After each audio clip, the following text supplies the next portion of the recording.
Personality is a consistent pattern of thinking, feeling, and acting that differentiates one person from another.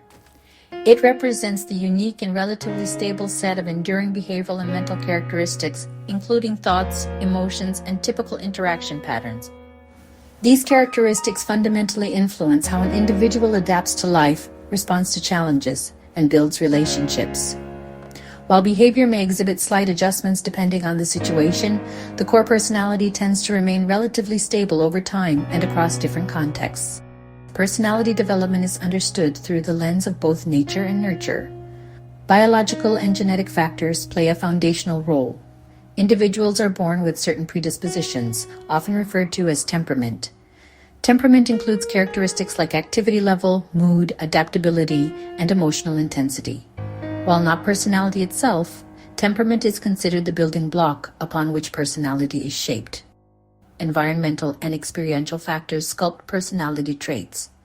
Early childhood experiences are profoundly influential. The quality of early attachment relationships can shape an individual's sense of security, trust, and interpersonal style.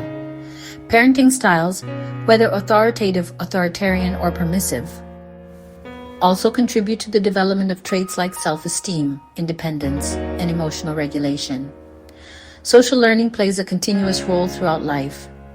Individuals learn behaviors and attitudes by observing others, modeling, and through direct experiences of reinforcement and punishment.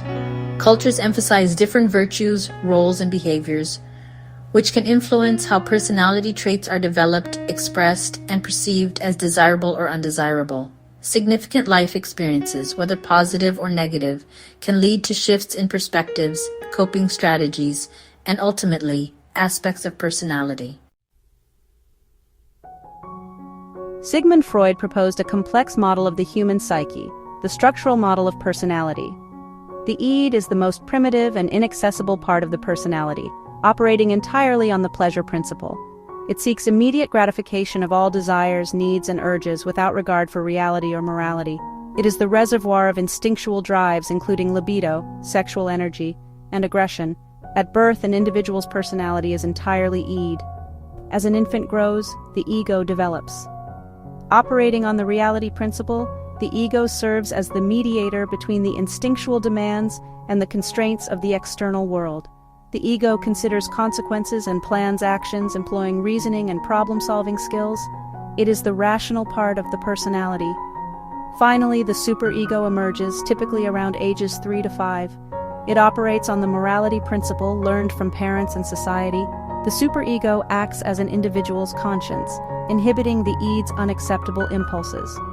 Personality development, according to Freud, is largely the story of how the ego attempts to balance the impulsive demands of the id, the voice of morality and social norms of the superego, and the realities of the external world.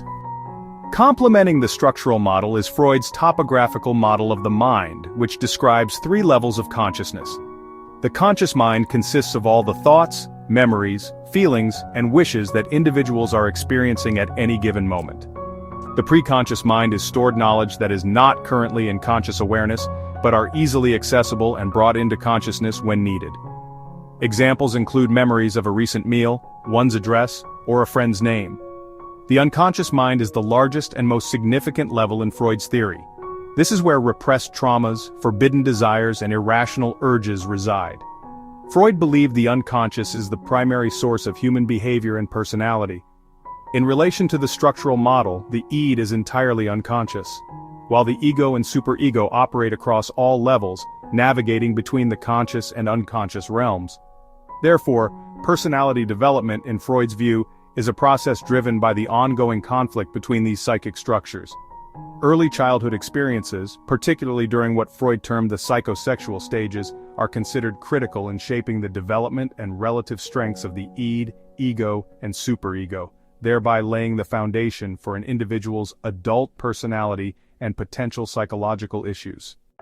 Building upon the structural and topographical models of the mind, Freud proposed his highly influential and often controversial psychosexual theory of development. This theory posits that personality develops through a series of distinct stages, each building upon the last, where each stage is primarily focused on a different erogenous zone or part of the body. as the main source of pleasure and potential conflict. Unresolved conflicts can lead to fixations that manifest as specific personality traits or psychological issues later in life. The driving force behind this development was the libido, a form of psychic energy associated with sexual and pleasure-seeking instincts. The oral stage, during which babies from birth to about 18 months primarily explore the world and seek gratification through their mouths. Pleasure is primarily derived from oral activities such as sucking, feeding, biting, and babbling. The central conflict revolves around weaning. If these oral needs are not adequately met, perhaps due to inconsistent feeding or early weaning, individuals might develop oral fixations. This can manifest in adulthood as personality traits like excessive dependence, optimism, or conversely, aggression, sarcasm, and habits such as smoking, overeating, or nail-biting. The anal stage, typically occurring between the ages of 18 months and 3 years, where toddlers are focused on learning control, particularly during toilet training. The way parents approach toilet training can profoundly impact personality. A harsh or overly rigid approach might lead to an anal retentive personality, characterized by traits like neatness, orderliness, obstinacy, and stinginess. Conversely, a too lenient approach might result in an anal expulsive personality, marked by messiness, disorganization, and rebelliousness. The phallic stage, generally between the ages of 3 and 6, where children begin to focus their attention and curiosity on their genitals and navigate complex and often unconscious feelings about their parents, including the Oedipus and Electra complexes. Children develop unconscious sexual desires for the opposite-sex parent and feelings of rivalry towards the same-sex parent. The resolution of this complex, typically through identification with the same-sex parent, is critical for the development of gender identity and, significantly, the formation of the superego. Unresolved conflicts at this stage might lead to issues with sexual identity, vanity, or recklessness in adulthood. Following the tumultuous phallic stage is the stage that is considered a period of relative calm before the onset of adolescence, the latency stage, a period from about age 6 until puberty where sexual feelings are relatively quiet or dormant, and children primarily focus their energies on developing friendships, acquiring new skills, and excelling in learning. The genital stage, the final stage which begins in adolescence and continues into adulthood. Here, sexual interests re-emerge and mature. The erogenous zone is again the genitals, but the focus shifts towards establishing mature, intimate, and fulfilling relationships with others. Successful navigation through all prior stages is believed to lead to a well-adjusted, balanced personality capable of love and work. Freud believed that unresolved conflicts or problems experienced at any of these stages could potentially lead to psychological issues and difficulties later in life. While Freud's psychosexual stages remain controversial and have been subject to considerable criticism, it highlighted the critical importance of early childhood experiences and the unconscious mind in shaping personality development. Harry Stack Sullivan's interpersonal theory described personality development as progressing through a series of 7 stages, each defined by the individual's evolving interpersonal needs and social interactions. From birth to 1 year is the infancy stage. It is dominated by oral gratification and the initial development of empathy. Anxiety is directly transmitted from the caregiver. Childhood is age 1 through 5 years. Language and symbolic play emerge. The child begins to grasp cause and effect and learns to delay gratification. This stage involves moving beyond prototaxic, which is the raw and undifferentiated experience, and parataxic, which is private, idiosyncratic connections, to the development of syntaxic experience, the shared, consensual validation of meaning. Juvenile era is age 5 to 11 years. The need for peer associations becomes prominent. Children learn competition, compromise, and cooperation to gain social acceptance, moving beyond the family unit. Pre-adolescence years are age 11 to 13. This period is characterized by the emergence of the need for intimacy with a same-sex chum. This non-sexual close friendship serves as a vital foundation for later heterosexual relationships. Early adolescence is 13 to 17 years. This period involves navigating conflicting desires for social acceptance, intimacy, and sexual expression, often through early heterosexual relationships. Late adolescents are age 17 to adulthood. The individual establishes a stable sexual orientation and begins to form more mature, lasting, and intimate relationships. This marks the development of a more stable sense of identity. Adulthood is characterized by established and fulfilling interpersonal relationships, including professional and family roles, contributing to a sense of personal security and well-being, and finally, mature relationships in adulthood. Sullivan's work highlights anxiety's profound influence on personal development, it is largely absorbed through empathy from significant others, molding the self-system and, if left unaddressed, can lead to dysfunctional interpersonal patterns. Erik Erikson proposed that personality development unfolds through a series of 8 distinct stages. While individuals pass through these stages sequentially, the successful resolution of one crisis provides the ego strengths necessary to navigate future challenges. Conversely, an unsuccessful resolution can lead to difficulties that impact later development. Stage 1. Trust versus mistrust, from birth to 1 year. During infancy, the primary psychosocial crisis revolves around developing a sense of trust in caregivers and the world. Infants learn to trust if their basic need for comfort, care, and feedings are consistently met, leading to hope. If care is inconsistent or neglectful, mistrust may develop, fostering feelings of anxiety and apprehension. Stage 2. Autonomy versus shame and doubt. 1 to 3 years. Toddlers begin to explore their independence through walking, talking, and asserting control over their actions, like toilet training. Supportive environments foster will. Overly restrictive parenting can lead to feelings of shame and doubt. Stage 3. Initiative versus guilt. Age 3 through 6. Preschoolers assert control through play and social interaction. Encouraged initiative leads to purpose. Successful navigation leads to a sense of purpose, allowing children to plan and achieve goals. If initiative is stifled by criticism or excessive control, feelings of guilt may arise. Stage 4. Industry versus inferiority. 6 to 11 years. School-aged children develop skills in academics and social settings. Success in mastering new tasks and receiving recognition fosters a sense of competence. Failures or lack of encouragement can foster inferiority. Stage 5. Identity versus role confusion. 12 to 18 years of age. Adolescents explore various roles, beliefs, and values and form their personal identity. Success leads to fidelity, an ability to commit to one's values and roles. Failure can result in confusion about one's place in the world.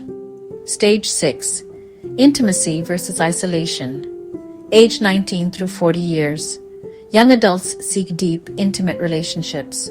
Successful bonding fosters love. Failure to develop intimate connections can result in feelings of loneliness and isolation. Stage 7. Generativity versus stagnation. 40 to 65 years of age. During middle adulthood, the focus shifts to contributing to society and guiding the next generation, often through parenting, mentorship, or creative work. Successful generativity brings a sense of care. Failure leads to stagnation or unproductiveness. Stage 8. Ego integrity versus despair. Age 65 years to death. In late adulthood, individuals reflect on their lives. A sense of fulfillment brings wisdom and ego integrity. Regrets or unfulfilled goals can lead to despair. Margaret Mahler's object relations theory highlights the importance of those first bonds. Normal autistic phase, from birth to 1 month. Initially, the infant is mostly focused on internal needs and is largely unaware of the outside world, including the mother. Normal symbiotic phase, from 1 to 5 months. The infant starts to recognize the mother as a source of comfort, but still sees themselves and the mother as one fused unit.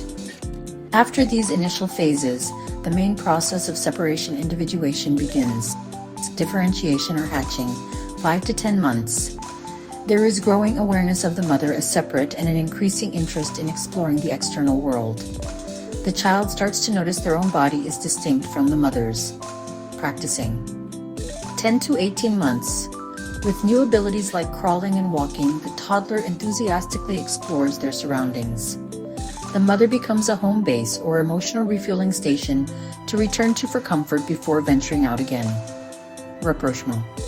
18 to 24 months, the toddler realizes they are truly separate from the mother.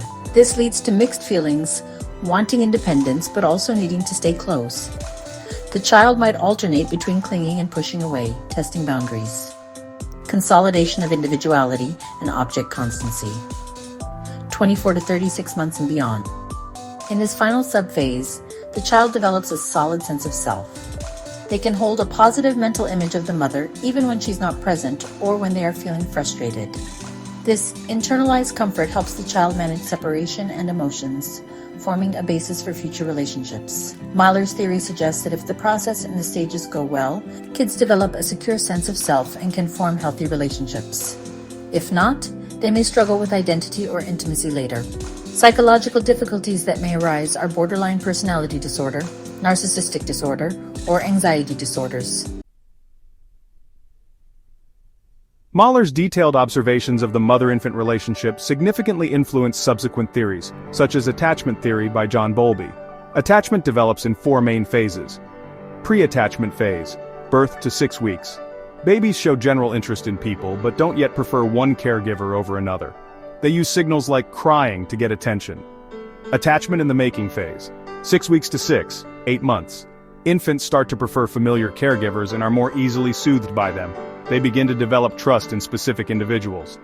Clear-cut attachment phase, 8 months to 18, 24 months. A strong bond forms with the main caregiver. Babies actively seek them out, use them as a secure base, and show separation anxiety when they leave.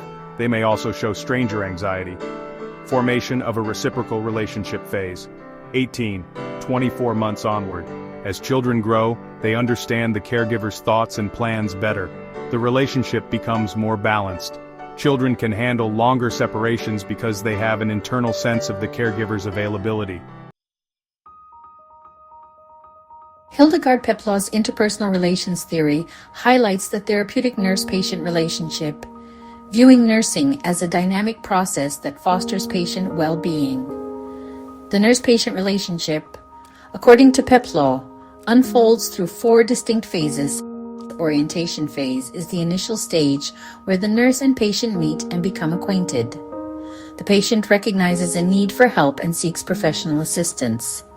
The nurse's role is to act as a stranger, greeting the patient with respect and courtesy, gathering information and establishing trust and rapport.